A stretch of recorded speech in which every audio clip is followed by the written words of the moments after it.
membacakan dan mengkaji 3 hadis insyaallah taala.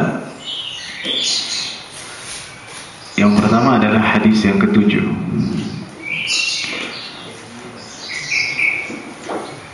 tentang nasihat.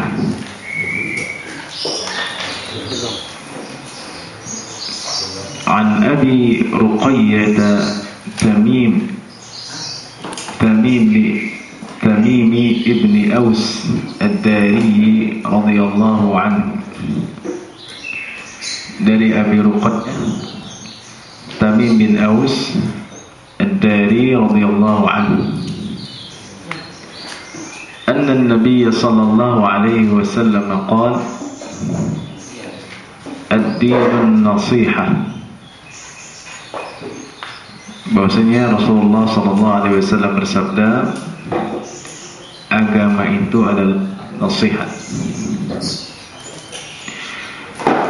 Tentu yang dimaksudkan dengan agama di sini adalah al-Islam, agama yang kita peluk dan kita yakini kebenarannya.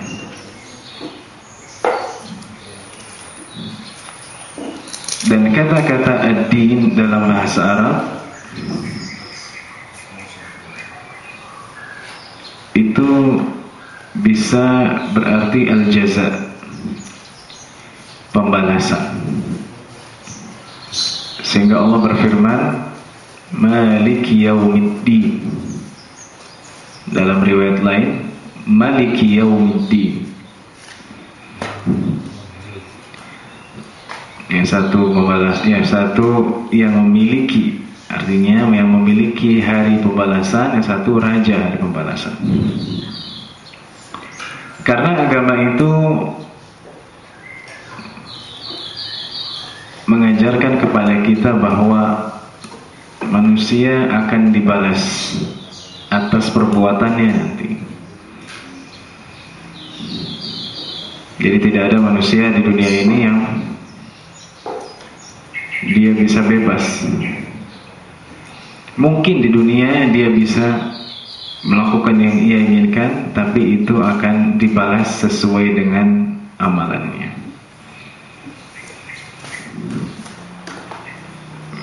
Itu yang diajarkan dalam Islam. Kalau agak beda,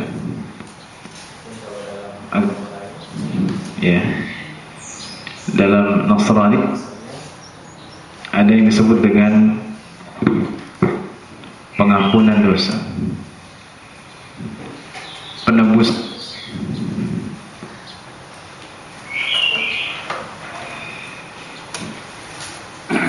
Baptis, ya. Jadi kalau orang dosanya telah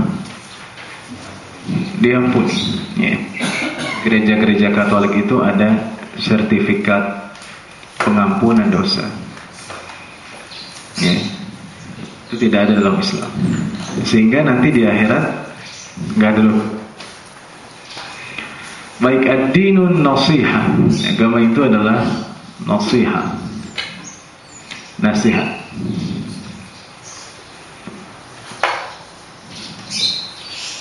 Nasihat dalam bahasa Arab dari kata nasaha yansahu. Al-asala safaituhu.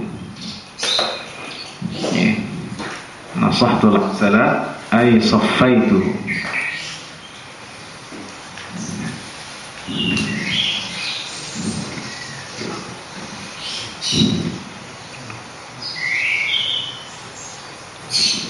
Saya membersihkan al-asal. Saya menasihati madu, artinya saya membersihkan madu itu dari kotoran. Jadi kata-kata an-nasihah itu artinya membersihkan hal-hal yang kotor dalam bahasa Arab. Ya. Jadi kalau kita memberikan nasihat kepada orang itu, kita benar-benar ingin orang yang dinasihati itu menjadi baik.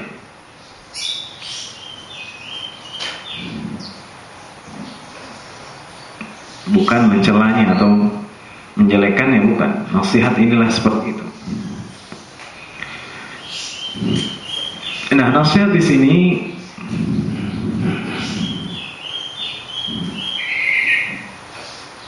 terbagi menjadi beberapa bagian. Qulna liman, kami mengatakan untuk siapa saja nasihat itu?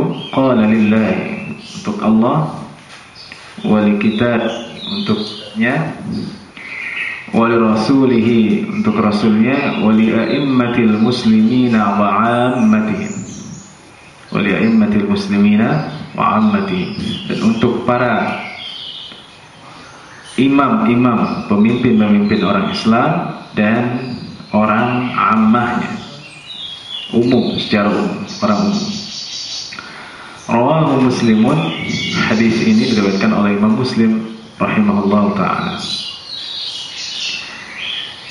Jadi nasihat untuk Allah itu bagaimana kita nasihatin Allah? Tidak, ini maksud dengan nasihat untuk Allah subhanahu wa ta'ala adalah beriman kepada Allah ta'ala, menghilangkan segala bentuk syirik darinya, sekutu bagi Allah,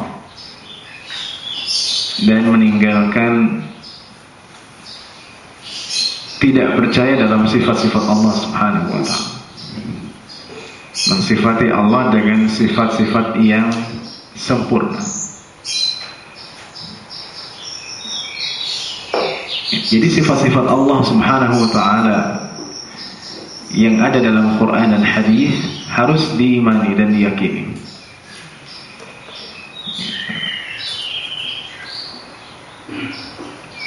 Juga kita harus menghilangkan Allah dari sifat-sifat jelek, atau menghilangkan sifat-sifat jelek dari Allah subhanahu wa ta'ala.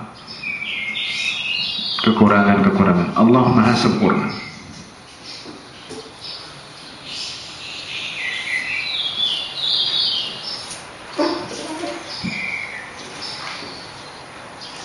Oleh sebab itu dalam masalah tauhid jelas kita meyakini bahwa Allah subhanahu wa ta'ala adalah Tuhan kita satu-satunya,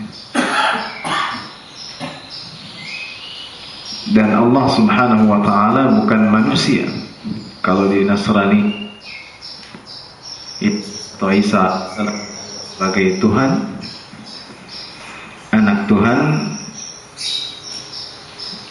maka dalam Islam tidak ada. Atau misalnya dalam agama Buddha,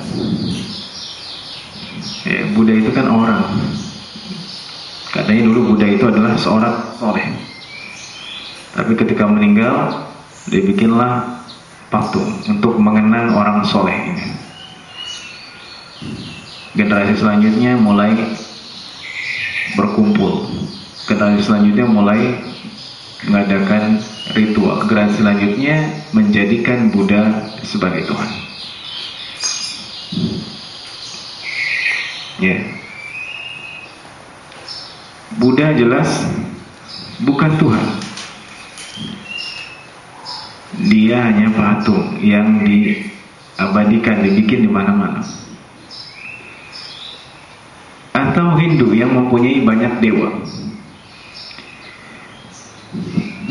Ada dewa Siwa, ada dewa Wisnu, atau dewa-dewa yang lain. Yang pasti bukan dewa 19. Jadi kalau dewa-dewa ini yang satu jahat, yang satu baik, maka akan berantem. Sepertilah Allah subhanahu wa ta'ala menjelaskan kepada kita, Allah tidak mempunyai sekutu, dan tidak mungkin Tuhan itu banyak. Sehingga Allah subhanahu wa ta'ala mengatakan dalam surat Al-Anbiya, "Lau kana fihima alihatun illallahu lafasadata."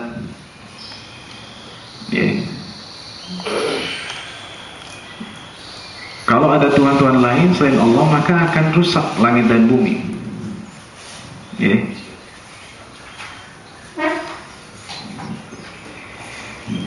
Karena satu Tuhan mempunyai keinginan yang tidak diinginkan Tuhan lain. Kata satu Tuhan ini, saya mau langit itu warnanya hijau. Kata Tuhan yang lain, saya ingin langit ini warnanya kuning. Kata yang lain, saya ingin langit ini warnanya biru. Semuanya kekeh, pokoknya kuning, pokoknya biru, pokoknya hijau. Akhirnya berantem. Maka rusaklah bumi ini, maka rusaklah alam raya ini. Jagat raya ini akan hancur karena itu tadi, Tuhannya banyak. Juga nasihat untuk Allah ini maksudnya adalah al-ikhlasu fi ibadatihi, ikhlas dalam beribadah kepadanya.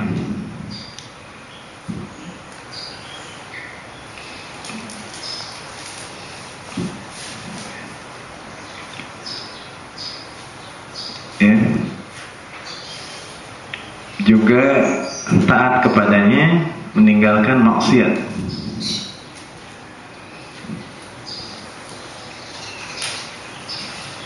Kita mengaku Tuhan saya Allah,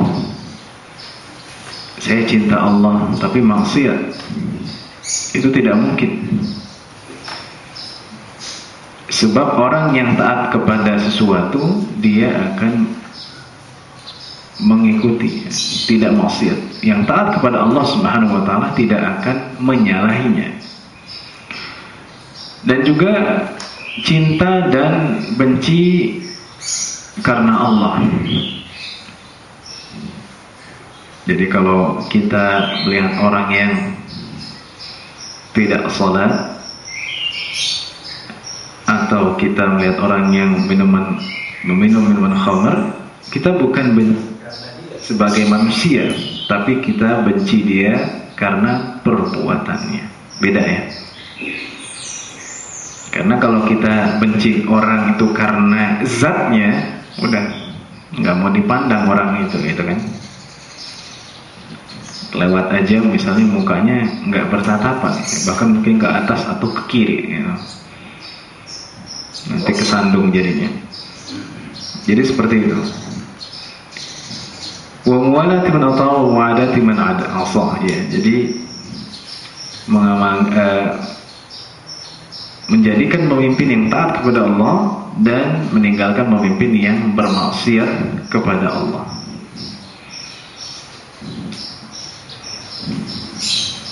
Ya, sekarang pemimpin yang mana? Pemimpin yang saleh. Bingung kita kalau ingin mencari pemimpin yang bertakwa kepada Allah Subhanahu wa taala. Makanya kita selalu berdoa, Rabbana hab lana min azwajina wa dzurriyyatina qurrata a'yun waj'alna lil muttaqina imama. Jadikanlah kami pemimpin bagi orang-orang yang bertakwa.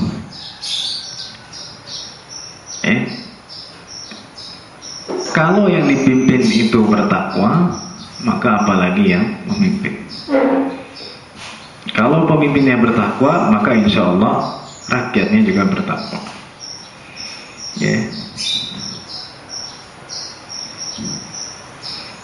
Kemudian nasihat untuk kitabullah. Nasihat untuk kitabullah itu yaitu dengan beriman kepada Al-Quran. Selain beriman kepada kitab-kitab sebelum Al-Quran, dan sudah saya jelaskan bahwa iman kepada kitab selain Al-Quran itu dilihat dari segi penurunannya, bukan dalam segi isinya, karena tidak ada perintah untuk mematuhi atau mengikuti isi selain Al-Quran.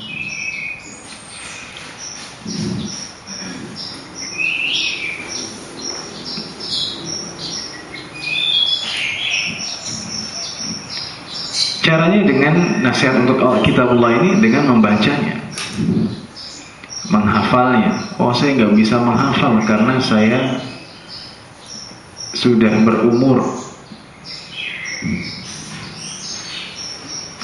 Kalau tidak bisa semua, maka kita hafalkan sebagiannya. Karena Rasulullah SAW bersabda dalam hadis yang diriwayatkan oleh Abu Dawud, "Innal ladzi laisa fi jawfihi syai'un minal Qur'an kal baitil kharib." Sungguhnya orang yang tidak ada di dalam dirinya, di dalam jiwanya itu sedikit dari Al-Quran, seperti rumah yang roboh. Jadi umur bukan menjadi penghalang. Karena saya punya guru di Mesir 40 tahun, dia baru mulai menghafal Al-Quran. Dalam waktu tidak lebih dari 2 tahun, dia bisa menghafal Al-Quran dan menjadi guru qiraat.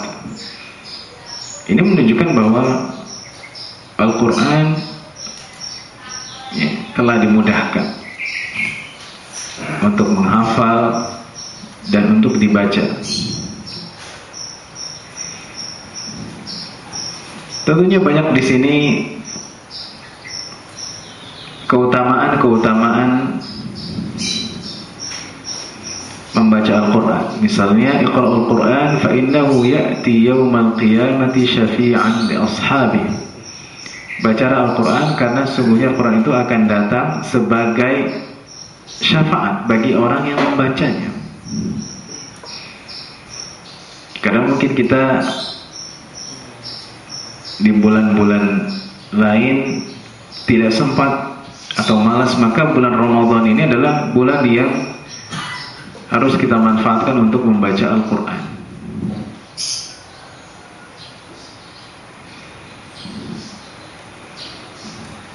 Bahkan dalam hadis lain, yuqal li sahibil Quran iqra' wartaqi warattil kama kunta turattilu fid dunya fa inna manzilataka 'inda akhiri ayatin taqra'uha.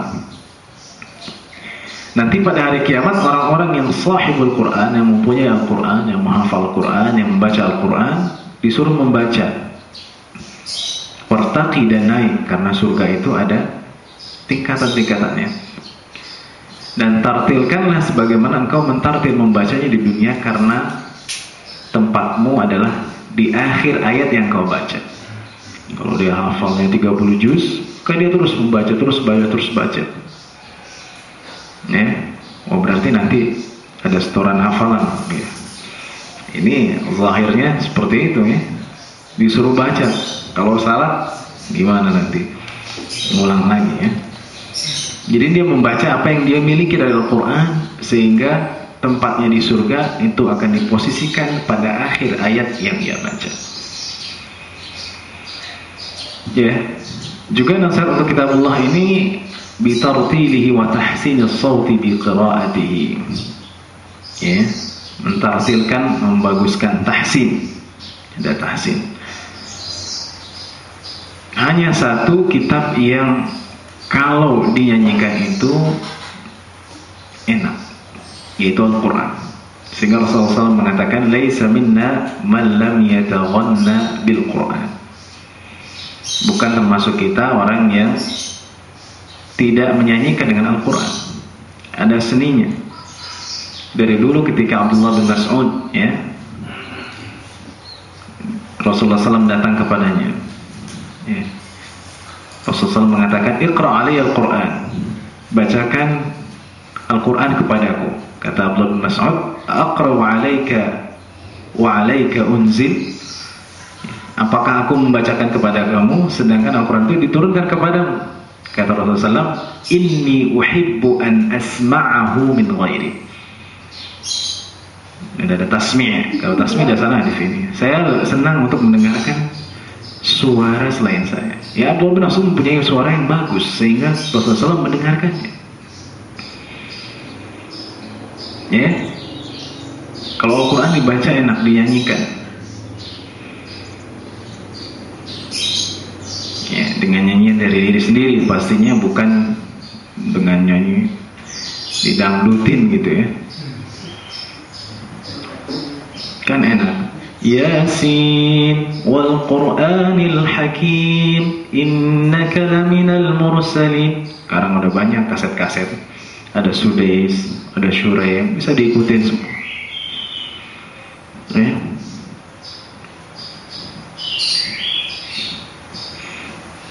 Jadi gampang. Sekarang kalau mau belajar suara itu ada kaset-kaset ya. Sekarang ada Musyarraf Rasyid, banyak sekali.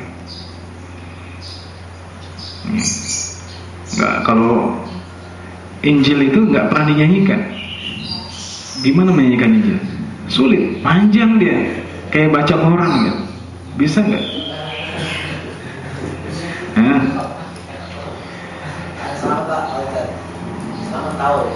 Iya. Pada kitab Kejadian misalnya, Allah menciptakan langit dalam 6 hari, nggak enak. Dan Injil itu tidak ada bahasa aslinya, Pak, nggak ada. Bukan Ibrani itu, bukan yang kata mereka bahasanya Ibrani itu bukan. Injil harusnya pakai bahasa Ibrani, tapi Injil pertama ditulis dengan bahasa Yunani. Ya. Jadi beda-beda. Ini Injil Indonesia, ini Injil, nggak ada bahasa yang sama. Mau dinyanyiin juga bingung kan? Nih, kayak orang azan pakai bahasa Indonesia, gimana? Allah Maha Besar, Allah Maha Besar, jelek. Ya, tapi kalau Al-Quran dia satu.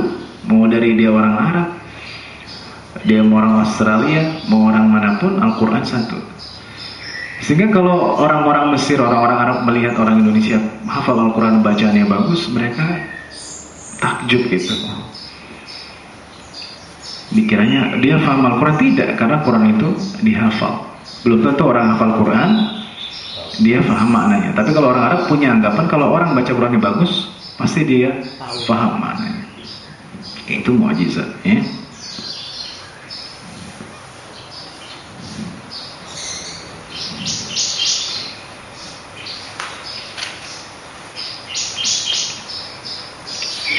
Asal jangan didangdutin gitu. Ya, ini kejadian nyata dulu ketika saya di pesantren itu. Ada santri teman saya itu dia suka nyanyi dangdut. Karena kita imam itu diambil dari kelas 3 aliyah, kelas 2. Ya, kiainya tidak mengimami, dari senior kelas 2, kelas 3. Suatu hari dia ngimami, namanya Muslim. Ya. Apa yang terjadi, dia baca Al-Fatihah, lagamnya mirip dangdut gitu. Yang terjadi anak-anak pada ketawa gitu ya. Jadi batal sholatnya. Ya.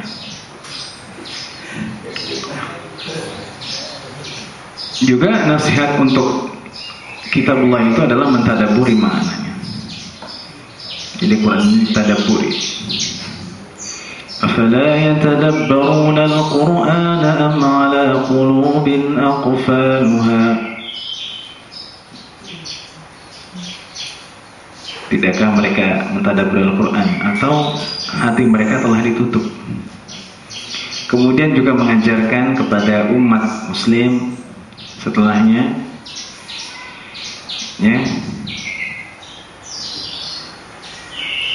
karena Rasulullah SAW mengatakan khairukum man ta'allama al-Qur'ana wa 'allamahu.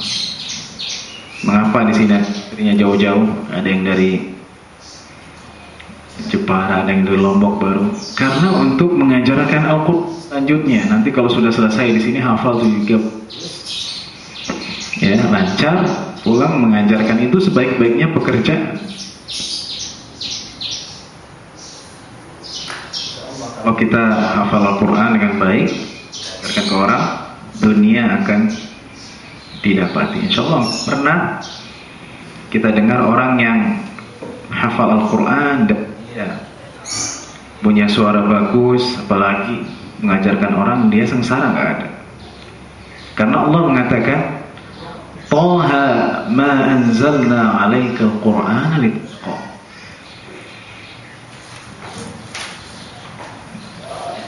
Taha, kami tidak menurunkan Al-Quran itu agar kamu bikin sengsara. Gak mungkin orang yang dia dekat dengan Al-Quran dia sengsara, tidak mungkin.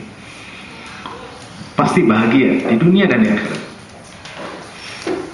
Kemudian juga mengamalkan, mempelajarinya, ya. Itu juga nasihat untuk kita Allah. Kemudian nasihat untuk Rasulullah SAW itu kita bukan menasihati, jadi sama seperti tadi, meyakini, ya, membenarkan risalahnya, mengimani dengan segala yang dibawanya, dan mencintai Rasul.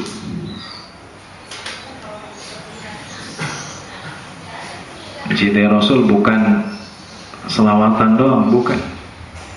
Tidak cukup gitu. Kalau kita kan lebih, cinta Rasul gitu kan, ada lagu anak kecil. Mencintai Rasul itu adalah dengan mengikuti yang diinginkan Rasul SAW.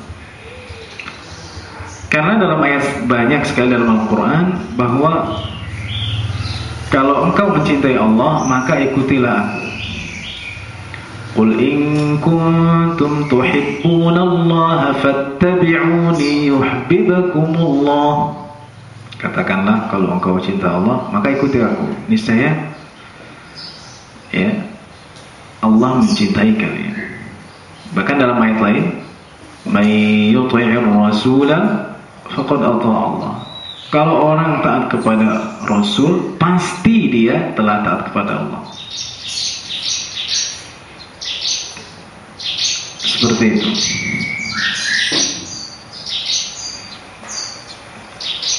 Jadi kalau orang dia mengikuti sunnah sahihah, dia pasti telah menjalankan Al-Quran.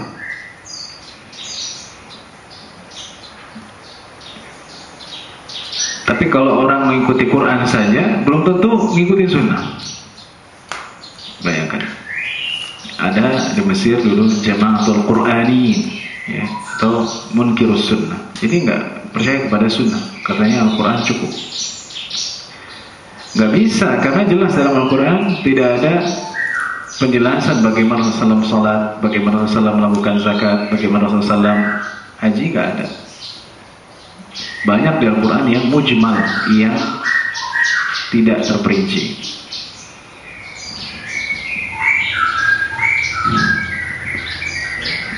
Kemudian juga nasihat Rasulullah itu setelah mati, setelah wafat, setelah wafatnya Rasulullah, ya, kita semua tidak pernah bertemu dengan Rasulullah, tapi kita membela, kita baca sejarahnya,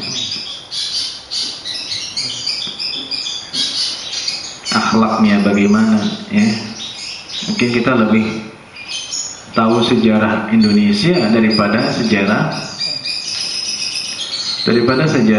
Rasul kita dan para sahabat. Kalau ditanya Rasul punya anak berapa, nggak tahu. Ada berapa anak Rasulullah? 2, 4.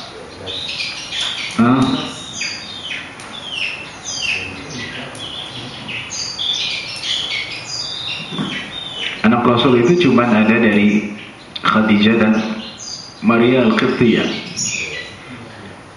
Dari Khadijah itu yang laki-laki ada Qasim, ada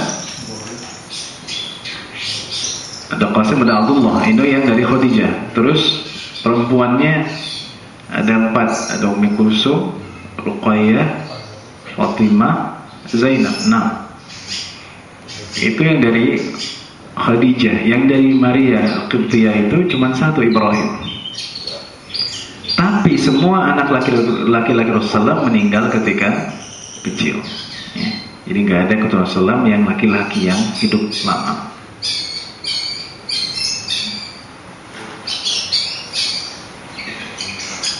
Kemudian kita berakhlak seperti akhlak Rasulullah, beradab seperti adabnya, dan mengikuti sunnahnya, menyebarkan sunnah. Itu yang kita bahas kemarin. Jadi kalau kita melihat ajaran Islam, kita jangan melihatnya dengan hukum-hukum, ya. Kalau kita melihatnya ini wajib apa sunnah, wajib, ya udah yang wajib aja, yang sunnah nggak usah, ya. Termasuk misalnya sholat tarawih itu kan sunnah, ya udah nggak dapat dosa ini, ya udah nggak apa-apa, nggak sholat tarawih. Nggak usah puasa Senin Kemis, kan sunnah ini.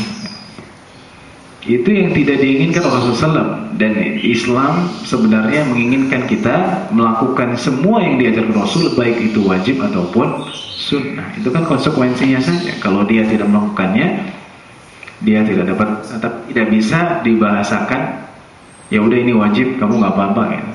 Sehingga kalau begitu maka kita akan sedikit sekali mengamalkan yang sunnah ya.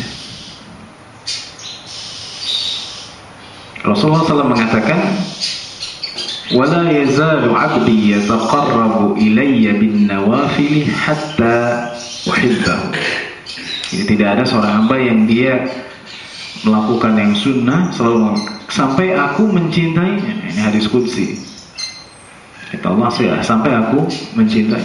Jadi dengan yang sunnah-sunnah itu juga kita dapat mendekatkan diri kepada Allah Subhanahu wa taala.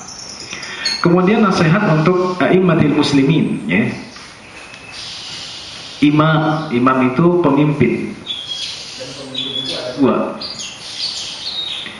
Yang pertama pemimpin negara, hukam ya, bahasa Arabnya. Maka kita harus mentaati mereka selama tidak maksiat. Memberikan nasihat ya, mana yang maslahat atau tidak.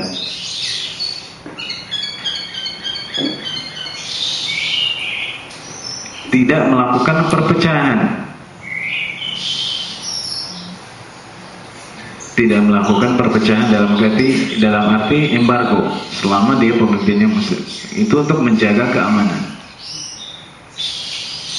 Dan pemimpin yang kedua adalah pemimpin agama, yaitu para ulama. Mereka mempunyai kewajiban untuk menasihati para pemimpin.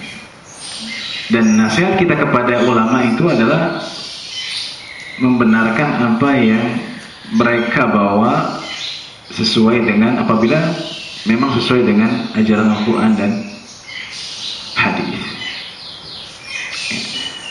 Ini sebagai tafsiran dari hadis Rasulullah SAW. Al-ulama warasatul anbiya. Jadi ulama itu pewaris para nabi. Lam yuwarrisu dinaran wala dirhaman. Mereka tidak, dalam Bukhari Muslim hadisnya, tidak mewarisi dinar dan dirham. Itu ulama yang mereka mewarisi Nabi. Kenapa? Karena mereka membawa ilmu dari Nabi. Begitu. Jadi bukan ulama-ulama ngarang-ngarang atau kata saya, menurut saya, tapi nggak ada dasar, ya bukan. Mereka dikatakan warasatul anbiya karena mereka membawa ilmu dari Rasulullah SAW, yaitu Al-Quran dan As-Sunnah. Juga nasihat untuk ammatil muslimin, awam, orang awam ini bagaimana ya kita berikan kayak petunjuk ya, kita ajarkan mana yang maslahat, mana yang tidak maslahat.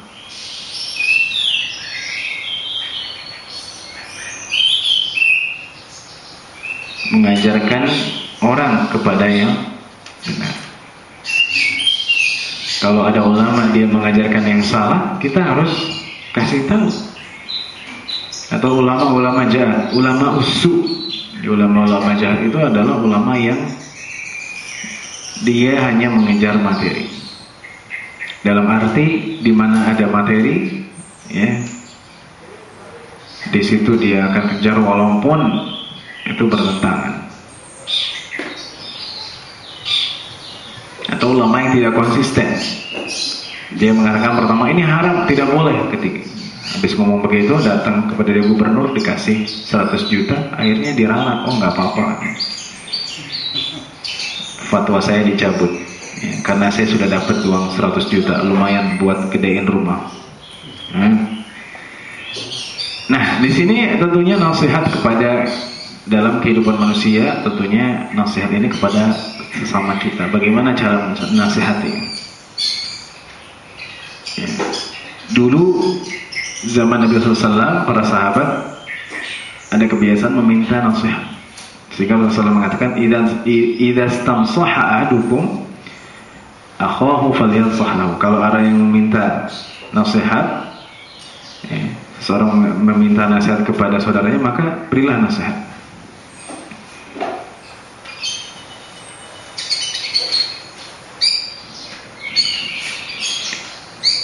Dan cara menasihati orang itu adalah ketika dia sendirian, bukan ketika orang banyak. Ya. Banyak orang begini, saya bilang kamu begini-begini. Ya. Itu menjatuhkannya. Ya. Lagi banyak orang, ada orang yang dia penjudi. Kita kerasin pakai suara kencang, kamu jangan judi, gini begini. Nah, itu nggak bagus kalau menasihati orang dalam sendiri, ketika dia sendiri. Dan inti dari semua itu bahwa Islam itu adalah agama nasihat. Karena manusia tidak mungkin dia lepas dari kesalahan. Bahasa lainnya, tawasaw bil haqqi tawasaw bis sabri. Wal 'asri innal insana lafi khusrin illa alladhina amanu wa 'amilus salihati wa tawasaw bil haqqi wa tawasaw bis sabri. Jadi dia harus menasihati, ya.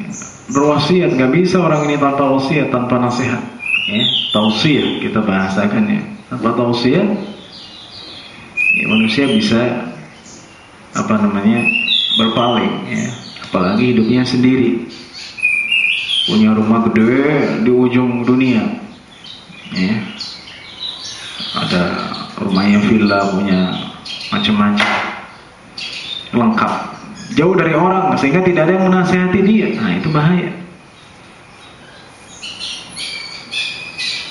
Ya, karena nasihat ini adalah berarti kita berjamaah banyak.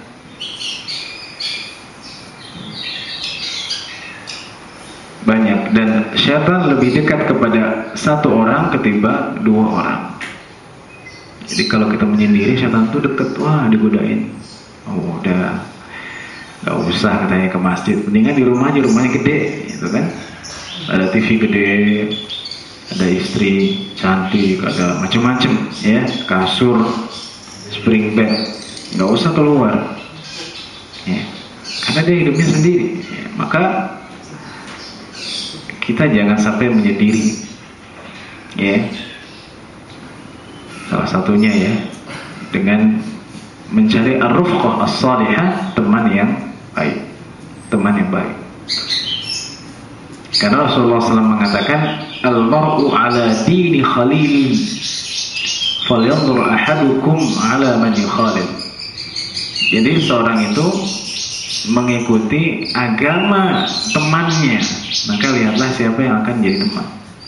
Jadi kalau kita mau lihat orang, ini orang baik atau tidak, lihat temannya. Temannya siapa? Kalau temannya preman, oh dia berarti sama. Kalau temannya orang jahat, berarti dia sama. Nah, itulah pelajaran yang kita ambil dari hadis yang ke-7 ini tentang nasihat. Ada yang bertanya sampai sini? Sebelum kita lanjutkan kepada hadis yang ke-8.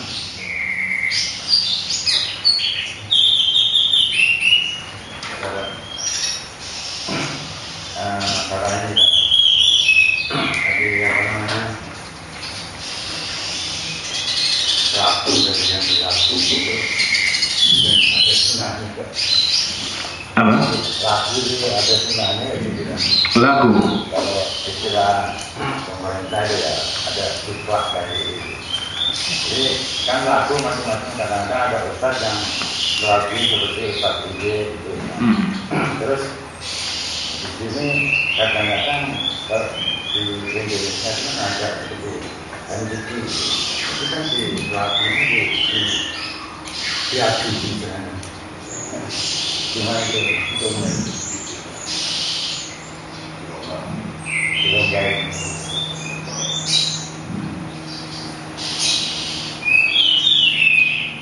Iya, mengcombine lagu boleh nggak? Boleh-boleh saja, karena Rasulullah mengatakan secara mutlak di sini tidak terkait, jadi menyanyikan Al-Quran.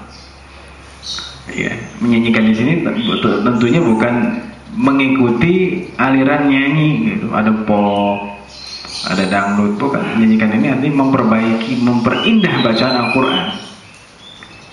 Ya. Mau itu Uje, mau itu Sudais atau Shuraim atau Huzaifi dan lain-lainnya, itu nggak masalah. Gitu.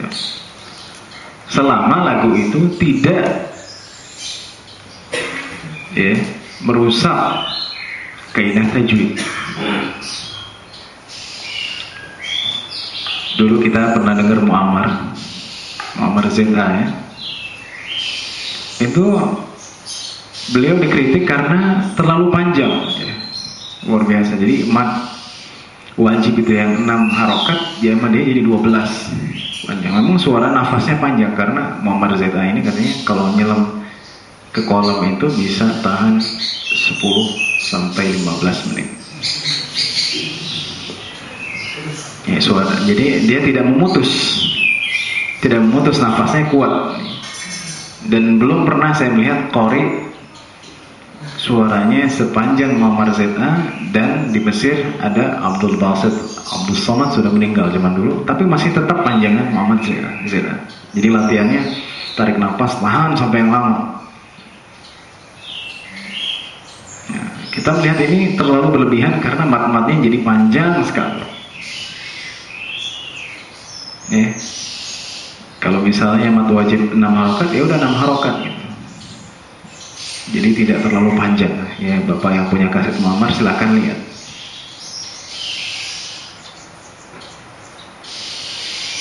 Kalau kore-kore yang sekarang nggak terlalu. Ya. Dia banyak dipotong misalnya. Muammar ZA ini bisa baca misalnya surat Al-Isra, awal Al-Isra itu dengan satu nafas dan panjang, nggak putus ya. Ada itu.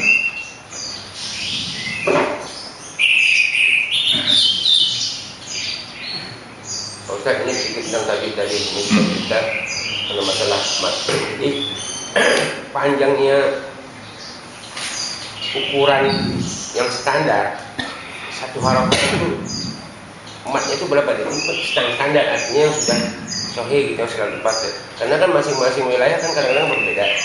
Oh, kalau bapak memang suaranya panjang, ya satu harokat itu ukurannya bisa 10 ketukan, 6 ketukan. Tapi kan nafas pendek ya standar aja 2 ketukan atau 3 ketukan. Nah, sudah ada yang baku nggak? Satu harokat itu berapa ketukan, berapa menit maksud saya? Semuanya baku. Jadi harokat itu ada semua dalam Islam seperti qiraat, maka harokat itu ada yang 2, yang mat ada yang 4, ada yang 6. Berapa menit? Bukan menit, dia jadi hitungnya ketukan ya. Misalnya subhanalladzi 2. Kalau kita mau 6, subhanalladzi asra bi'abdihi laylan minal masjidil haram ilal masjidil aqsa. Itu. Artinya hitungan satu berapa menit? Atau memang secepatnya sepintasnya kita? Iya, sepintasnya. Ya. Nggak ada menitnya, kalau menit kelamaan. Ya seperti yang saya cerita tadi orang Mesir yang panjang itu, dia berperumat, ya satu harokat saya mau kenal nafas panjang ya boleh saja 2 menit satu ketukan. Jadi luar biasa ya. Maksudnya nafas itu panjang sekali. Muammar itu memang panjang, kan ada Muammar, setelahnya ada siapa setelah ini mirip gitu kan. Saya aja nggak kuat gitu baca Al-Isra awal gitu. Itu satu nafas, atau wasami wa tariq satu nafas sampai akhir. Itu kuat Muammar.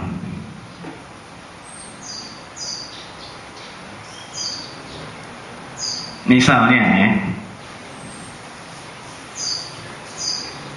Bismillah aja. Kalau Muammar itu panjang. Bismillahirrahmanirrahim. Udah berapa harokat? Panjang sekali kan? Karena sesuai dengan dia nafasnya masih panjang gitu.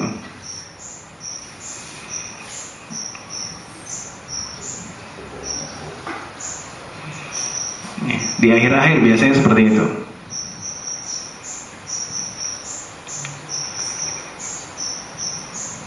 Misalnya, Alladzi ja'ala lakumul arda firasyan was samaa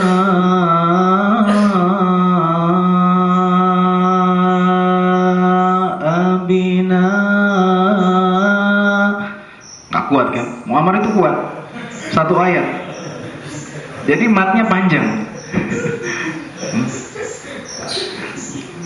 Satu ayat, dua ayat dia kuat karena nafasnya tahan 15 menit. Kita 2 menit aja nggak kuat. Kore-kore sekarang dia banyak diputus. Ya.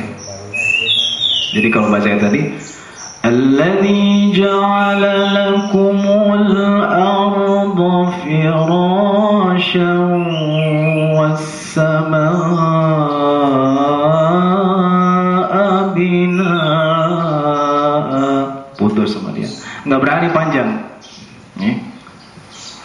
Karena kalau kita baca satu ayat nafasnya dicuri-curi, itu nggak boleh Pak, nggak boleh sebenarnya. Jadi wassamaa binaa, ngambil lagi kan gitu, ada yang dicuri. Itu ada, saya punya video, jadi di situ ada musabaqah tilawatil Quran, hifzul Quran dari negara anak-anak kecil semua gitu. Jadi dia masih boleh gitu. Jadi ketika tilawah itu diputus-putus sama dia karena nafasnya nggak panjang. Walaupun tipis gitu, nggak terlalu ketahuan. Kalau Muammar dia asli, nggak diputus nafasnya itu. Ya, ada lagi mungkin?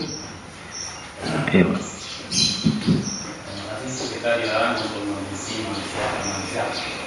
Tapi kita mungkin beberapa benci dengan perbuatan. Mungkin kalau kita membenci zatnya, berarti kita membenci sang pencipta. Sehingga masalahnya, bagaimana kita bisa membedakan kita membenci zatnya atau membenci perbuatannya? Karena kenyataannya, bila mana seseorang membenci seseorang, itu udah include antara perbuatan. Zatnya sama semua. Ini bagaimana kita bisa membedakan? Atau bagaimana kita bersikap terhadap orang? Terima kasih. Betul. Iya, kebanyakan kita kalau membenci seorang itu karena zatnya, karena dia melakukan satu kemaksiatan, seperti itu kan. Cara membedakannya gimana? Cara membedakannya pertama dari cara berinteraksi kita kepada dia.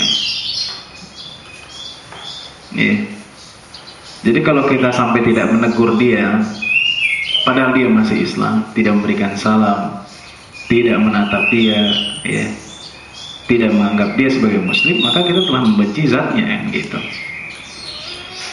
Jangan sampai begitu. Orang yang dia itu kerjaan toge atau misalnya judi gitu kan. Jangan sampai kita tidak menyapa dia atau tidak berinteraksi sama sekali. Seperti itu. Ya. Juga bisa dilihat dari nasihat. Itu tadi berkaitan dengan nasihat. Kalau kita benci kepada seorang karena sifatnya, pasti kita nasihatin. Ya. Tapi kalau karena zatnya, berarti kita menjauh sama sekali kan, hilang udah, itu nggak dihapus. Pokoknya saya benci sama dia, tidak saya akan maafkan 7 keturunan, gitu kan. Kan gitu kita. Kalau dia maaf, datang kita sujud-sujud, nggak saya akan maafkan. Benci saya sampai hari kiamat. Kan. Beneran itu. Itu. Jadi kita dengan memaafkan, memberikan nasihat, kita maafkan. Insya Allah kita tidak akan membenci seorang itu karena zatnya, tapi karena perbuatannya. Kayak itu tadi. Kenapa kita membenci orang karena sifatnya? Karena manusia pada dasarnya mulia. Walaqad karramna bani Adam wa hamalnahum fil barri wal bahr. Jelas. Manusia itu mulia. Surat apa? Al-Isra. Siapa nih?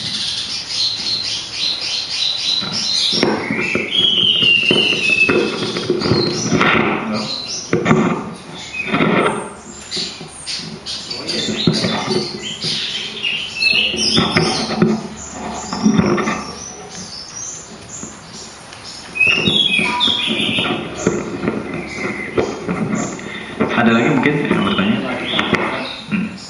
Apakah bisa disebut kita kalau memiliki jihadnya bukan dosa? Karena jihad yang kita adalah tidak dengan kita kalau memiliki perbuatan. Apakah itu termasuk dosa atau tidak?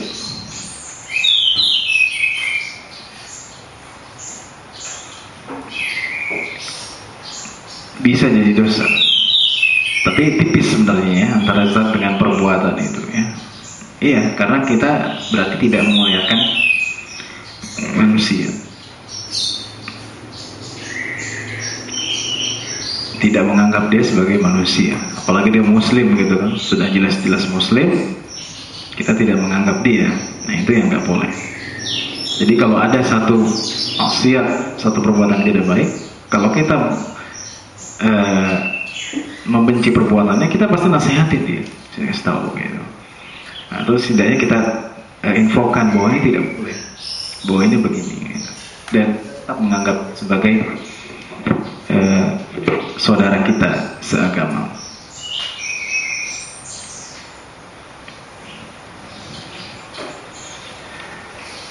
Ada lagi? Baik, kita lanjutkan. Mungkin satu hadis lagi ya, karena saya ada jadwal. Hadis ke-8. Ini tentang